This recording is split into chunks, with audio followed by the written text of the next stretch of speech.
there. Ladies and gentlemen, and children of all ages, welcome back to the Mummers Little Theater of the Year and our holiday presentation of Yes, Virginia, There Is a Santa Claus. Of course, you know that I didn't just happen to stop by Frank Church's flat. I knew he was close, too close to doing something desperate, something final. Virginia O'Hanlon's letter was on my desk. She was a child in need of an answer, and Frank Church was a man in need of a reason to go on living. As of yet, neither one was aware of the other, but I intended to do something about that. Before that long, cold December night had given way to the first light of dawn, James O'Hanlon was already out on the street. He had heard of a place that might be doing some hiring. He wanted to be first in line for the job, and he was. James O'Hanlon had been standing in the cruel cold for almost an hour, and then somebody else arrived. His friend, Dominic Donnelly. Good morning, Dom. You're muted. Sorry, Jim. I'm not so sure. How long you been waiting? I don't know, about an hour. Shorty over at O'Hara said they might be putting on some help today. That's what my uncle told me, too. He works just across the street. How's Celeste feeling? Not good. Not good at all, but don't know what we're going to do. She's just not getting any better. Things will come right, Dom. We'll see. Well, here's 3 more looking for work. Morning. We'll see about that. Damn, this is the coldest winter I can recall. That'll warm up. Yeah, sure, in June. What time is it? About 5:30. How many are they putting on? I don't know. What's the pay? What's anything pay? 10 cents an hour. What do you expect with feed at 50 cents a bushel and 7-cent cotton? The working class out of work and unorganized. Nobody gives a damn. This country's going to hell in a handbasket. If you don't like it here, brother, there's plenty of other countries. Maybe the whole world's only one place. Now, You will. I don't want to hear about him unless he's got a job to offer. Maybe he has.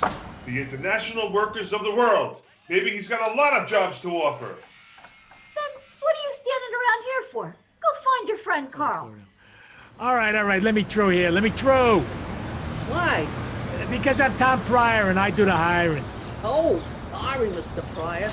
Yeah, sure you are. I need one man, cold passing for 1 day for $1. Regular man will be back tomorrow. Well, you're all about the same size, so who was first? He was. This man right here. Jim, what are you saying? I didn't... Here's your man, Mr. Pryor. All right. Mitch, here's another cable from Cuba. They killed Colonel Ruiz.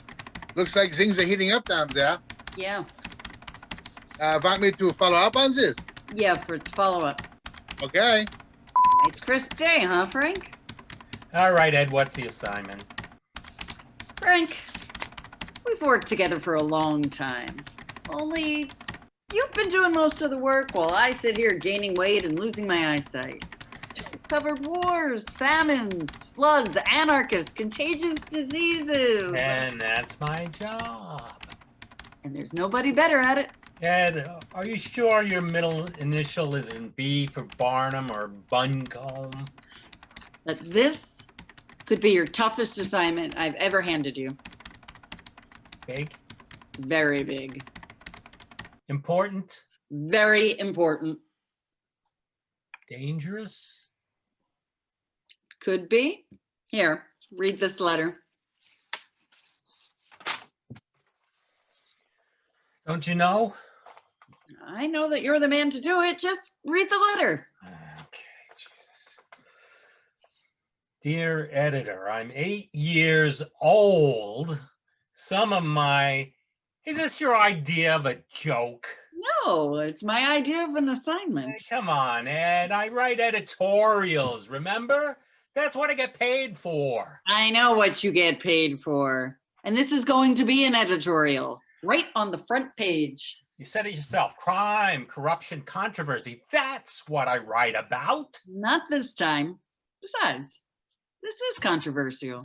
Why don't you give it to that female reporter you hired?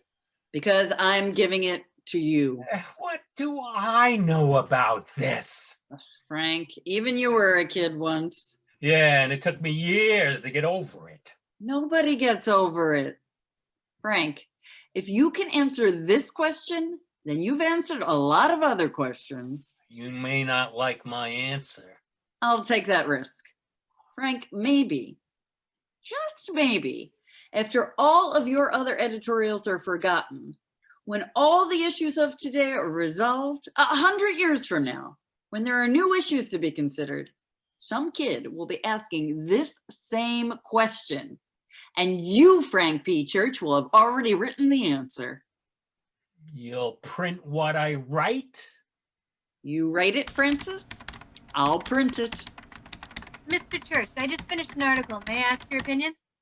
You may. Thank you. If you're going to Brody's Bar and Grill, it's for men's only, remember? Teddy, copy. Yes, Miss Borland? Here, take this copy. I'm going out for a while. Every story has to have a finish.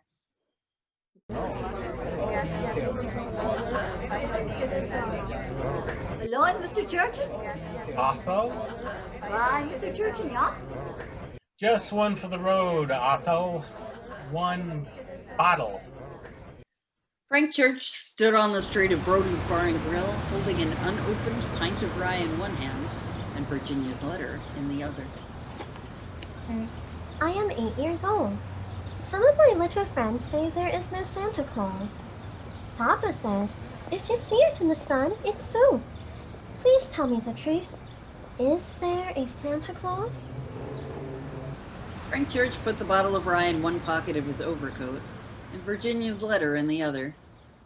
Then he walked toward the corner where he came upon a familiar Christmas scene. A Santa Claus in front of a store ringing a small bell and standing next to a small box. Toys for orphans, toys for orphans. Merry Christmas. Your gifts are appreciated by the little girls and boys. Thank you one and all. Toys for little girls and boys. We thank you one and all. As he proceeded around the corner, Frank Church paused at the entrance of a small building, a church, where he could hear the voices of a choir uplifted in a chorus of hallelujah, hallelujah. On the next block, an old lady in threadbare garments sat on a cold stone stoop and strained, trying to rise. A policeman appeared and looked down on the old woman, who became apprehensive.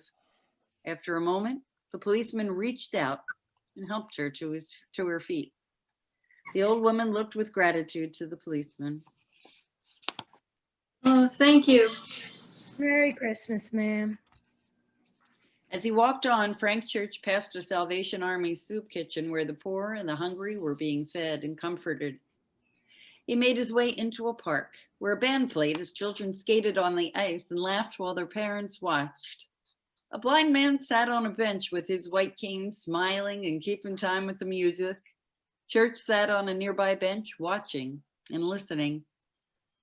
He saw something on the snowy ground. Frank Church reached down and picked it up. A baby's rattle. He shook it just enough to hear the sound from within.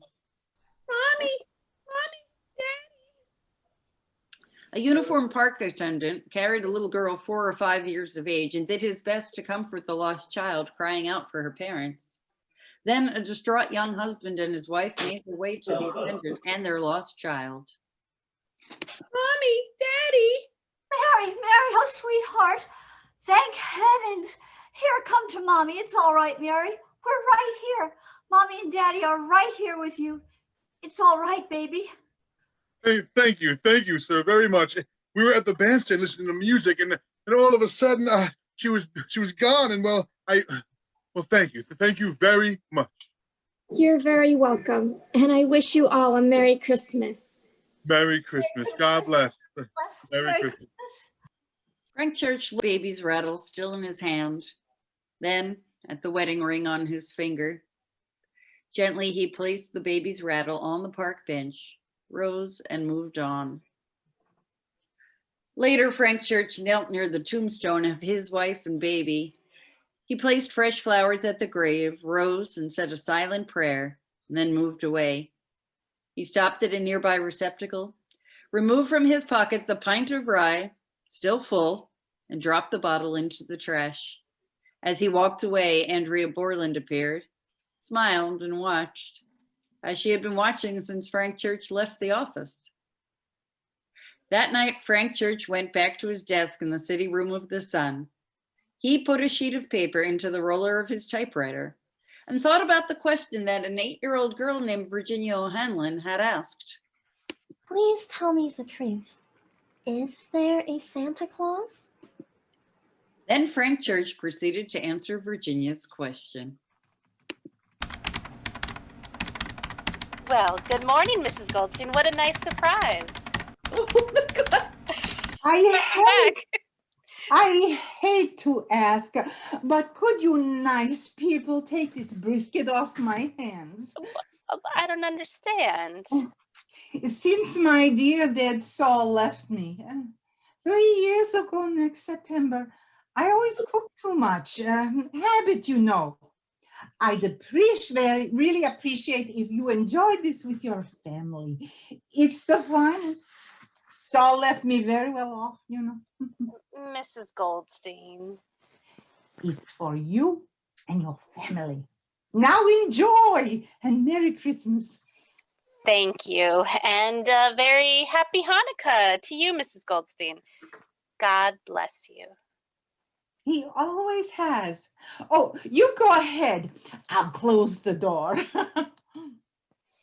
Oh, James, morning. Mrs. Goldstein brought by some beef. Tired. Feeling right this morning, James?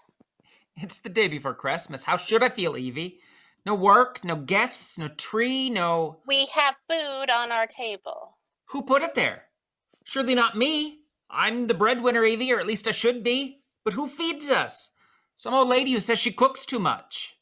How it came about is not important. It's the thought. Oh, the thought. I think too, Evie. I think every day of the week. Oh, I can't take care of me family. You should listen to yourself sometime. You certainly don't practice what you preach. What do you mean? You're a fine one to be telling your little girl about the gift of friendship and love. She's exactly that, Evie, a little girl. She's too young to know the hard truth. That'll come soon enough for her. Shh, keep your voice down. You'll raise the children. I'm sorry. I'm just tired. I'm tired of doing nothing. I want to work. I need to work to provide for me family. Have faith, James. Faith? Damn it, Evie, how much longer am I to hold on? I'm running out of hope. I have to face this dark reality. How much can a man take? Good morning, Papa. I'm sorry, children. Look, there was a crazy man here a minute ago, but he's gone now. It's all right, Papa. Yeah, Papa, it's okay. Really. Mrs. O'Hanlon? Yes? I'm Officer Akins, and this is Officer Blake. Is Mr. O'Hanlon at home? Yes, what is it? Mr. O'Hanlon, would you come down to the station with us, please? What's this all about, officers? It'll all be explained at the station. Is my pa being arrested? Of course not. Is he, officers? All Mr. O'Hanlon's wanted is for questioning in the matter of the robbery at O'Hara's Bar and Grill a short time back. But I told the police everything I know. Please, officers, it's Christmas Eve. We're well aware of that fact, Mr. O'Hanlon. We have families too. It's that thief, isn't it? He's up to something. He said he'd get even. See, Evie, what I mean? See what I get for being a hero. Oh, please, Mr. O'Hanlon. All right, I'll get me coat. Maybe that crazy man wasn't so crazy after all. Paper, paper, get your daily paper. New York Sun, paper. Mama, may I go down to the street for a minute? I guess so. But bundle up real warm. Can I go too? No, Sean, I'll be right back. Oh, I never get to do nothing. I had been in the newspaper game for a long time and had covered some pretty big stories. The assassination of President Garfield, the bombing of Haymarket Square, the dedication of the Statue of Liberty, the Sino-Japanese War, Coxey's Army, and a lot more. But I never saw anything quite like the reaction, the excitement inside what some people called a jaded city room, as there was that day when Frank Church's editorial appeared on the front page of The Sun and replied to the letter from 8-year-old Virginia O'Hanlon. And I looked on as Church retrieved his gold watch from the envelope in his desk. He slipped the photo of Elizabeth back into the lid as the tune played, closed the lid and put the watch in his pocket. Then he reached into another pocket and brought out another watch.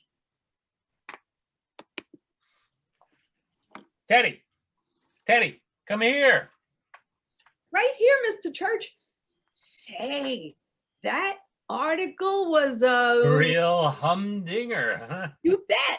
Teddy, here's a little present for you. It's not real bronze, and I don't play a tune. It doesn't play a tune either, but it was my first watch, and it helped me to get started every day for a good many years. Merry Christmas. What? Thanks, Mr. Church. Merry Christmas. Francis, you've given us all, including yourself, a very Merry Christmas. And Ed, please tell Martha I'll be glad to join you for Christmas dinner. Excellent, excellent. Miss Borland. Yes, Mr. Church?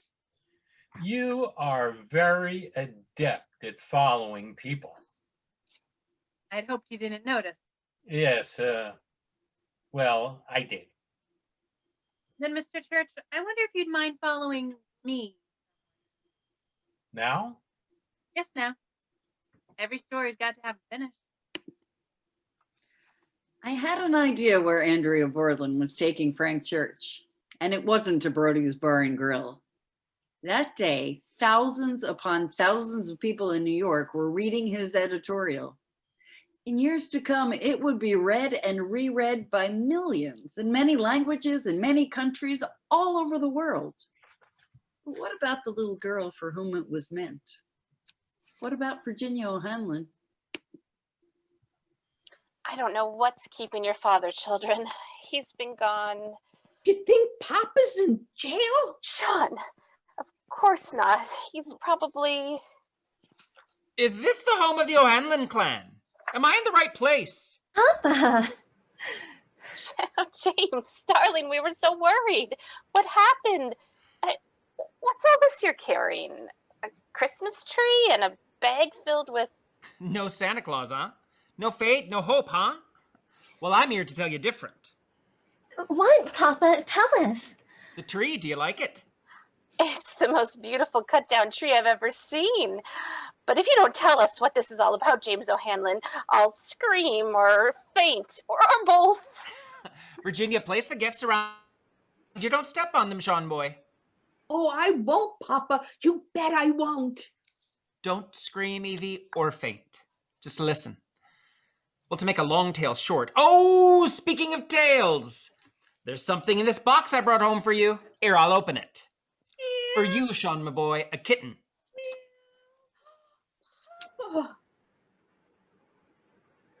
He was a friend when I needed one. James, how can we afford a kitten, much less all of this? Let him eat brisket? Oh, you. Oh, come now. Let me tell you all what happened. Yes, Papa, tell us. Tell us what happened. Well, now, it seems that the fella I helped catch at O'Hara's has got himself a record in Chicago. And several other states want him bad enough to have offered a reward. Here, darling, money. You remember money, don't you? From my pocket to your purse. Praise the Lord. Of course, that's what's left after I bought some gifts and the food and the tree. I'll make it stretch. Just for a week. I got another surprise at the police station. What, more? It seems the fair city of New York has need of policemen. Because of the incident at O'Hara's and at Sergeant Flynn's recommendation, they've asked me to become one of New York's finest. They said I displayed extreme heroism. Papa, can I see your badge, can I? Oh, what a bright goose of a boy. Not yet, Sean. I start the day after Christmas. That's when I get my badge. And so does Dominic Donnelly. What do you mean, Papa? Sergeant Flynn said the precinct could use several good men. I suggested Dom. That's the best medicine Maria's mother could have. Can we open our presents now, Papa? Nope. Christmas morning is always, Sean. It's tradition. Tradition or no, Papa, here's something I had hidden. What's this, Virginia?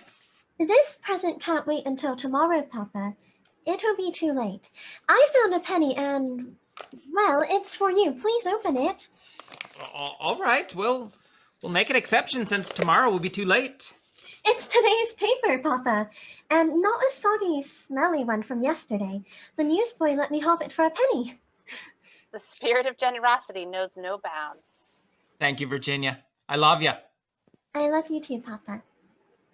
Well, now, I won't be reading the Help Wanted section anymore, but hold on a minute. Would you all come over here a minute, please? And right on the front page. Is there a Santa Claus? We take pleasure in answering at once and thus prominently the communication below, expressing at the same time our gratification that its faithful author is numbered among the friends of the Sun. Dear editor, I am 8 years old. Some of my little friends say there's no Santa Claus. Papa says if you see it in the sun, it's so. Please tell me the truth. Is there a Santa Claus? It's signed Virginia O'Hanlon, 115 West 95th Street. Well, what did they say, Papa? I'll read it to you. Virginia, your little friends are wrong. As James O'Hanlon read the editorial, Dominic, Donnelly, and Maria appeared in the open doorway. Donnelly held a copy of The Sun. They have been affected by the skepticism of a skeptical age. They do not believe except what they see. They think that nothing can be which is not comprehensible by their little minds. All minds, Virginia, whether they be men's or children's, are little. Dominic and Maria were joined by Mr. Scholler and Mrs. Goldstein, both holding copies of The Sun. They all exchanged quiet smiles as James O'Hanlon continued to read. In this great universe of ours, man is a mere insect, an ant in his intellect, as compared to the boundless world about him, as measured by the intelligence capable of grasping the whole truth and knowledge. Yes, Virginia, there is a Santa Claus. He exists as certainly as love and generosity and devotion exist, and you know that they abound and give to your life its highest beauty and joy. Alas, how dreary would the world be if there were no Santa Claus? It would be as dreary as if there were no Virginias. There would be no childlike faith, no poetry, no romance to make tolerable this existence. The eternal light with which childhood fills the world would be extinguished. Sergeant Flynn appeared. He too held a copy of The Sun, and then O'Hara and Shorty, as O'Hanlon continued to read. Not believe in Santa Claus. You might as well not believe in fairies. You might get your papa to hire men to watch in all the chimneys on Christmas Eve to catch Santa Claus, but even if they do not see Santa Claus coming down, what would that prove? Nobody sees Santa Claus, but that is no sign that there is no Santa Claus. And then Andrea Borland arrived and stood in the doorway. And finally, Frank Church. The most real things in the world are those that neither children nor man can see. Nobody can conceive or imagine all the wonders that are unseen and unseeable in the world. You tear apart a baby's rattle and see what makes the noise inside. But there is a veil covering the unseen world, which not the strongest men, nor even the united strength of all the strongest men who ever lived together, could tear it apart. Only faith, fancy, poetry, love, romance can push aside that curtain and view the supernal beauty and glory beyond. Is it all real? Ah, Virginia, in all this world, there is nothing else as real and abiding. No Santa Claus. Thank God he lives, and he lives forever. 1,000 years from now, Virginia, nay, 10 times 10,000 years from now, he will continue to make glad the heart of childhood. The next morning, presents were being exchanged at the O'Hanlon household. And Evie, this is for you. Oh, James, thank you. A shawl, a blue shawl. It matches your eyes, darling, and it'll keep you very warm. Thank you, James. And I've never felt warmer or happier. You will from now on, Evie. Well, children, we've opened all the presents, and I do believe this is the merriest Christmas anyone's ever had. You bet, Papa. But look, behind the tree, there's another present. Must be for you, Virginia. I'll get it for you. It's a rat. Look, it's a brand new pair of shoes. Who are they from? Both Evie and James looked at each other, both surprised. From you? Evie silently asked with her look. No, James O'Hanlon shrugged. Virginia held up the shoes and smiled. They must be from Santa Claus. No Santa Claus. Thank God he lives, and he lives forever. You see, some stories don't really have an ending. They go on forever. Until next year, Merry Christmas. Ladies and gentlemen, and children of all ages, wishing you all a Merry Christmas. The Mummers Little Theater of the Year now concludes our holiday broadcast of Yes, Virginia, There Is a Santa Claus.